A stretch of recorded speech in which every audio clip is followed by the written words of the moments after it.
يجب أن تتصرف وتجد حلا سريعا، وإلا فلن تعود ابنتي معك، هذا آخر كلامي. رد الزوج: يعني كل المسألة فقط تدور حول والدتي؟ فأجاب والد الزوجة: نعم.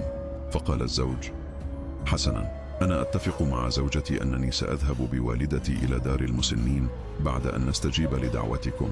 رد والد الزوجة: طيب، خير، إن كان هذا اتفاقك معها نعتبر أن المسألة قد حلت، والحمد لله.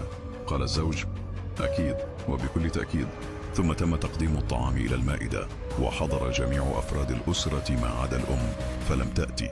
فهمست الزوجة في أذن زوجها: والدتك تتكلف في تلك الغرفة، فلا تقلق عليها حبيبي. رد الزوج: أنت من طلبت مني أن تأكل وحدها هناك؟ قالت الزوجة: نعم.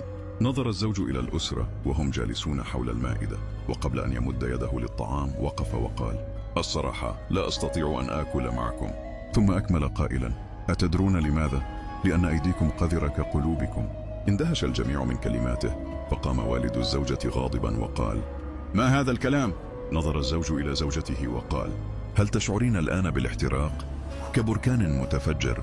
هكذا كان قلبي بالأمس عندما قلت هذا الكلام عن والدتي.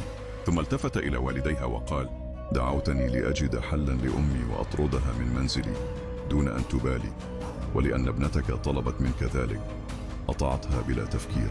فإذا جاء يوم وكبرت في السن وتضايقت منك ابنتك وطردتك، فكيف سيكون شعورك؟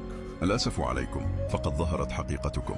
ثم نادى على أمه، فخرجت العجوز وهي لا تعلم شيئا عمن يجري.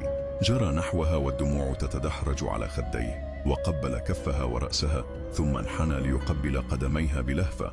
نهض وهو يمسك بيديها وقال: هيا يا أمي، هيا بنا. قالت الأم: إلى أين يا ولدي؟ قال: إلى الجنة.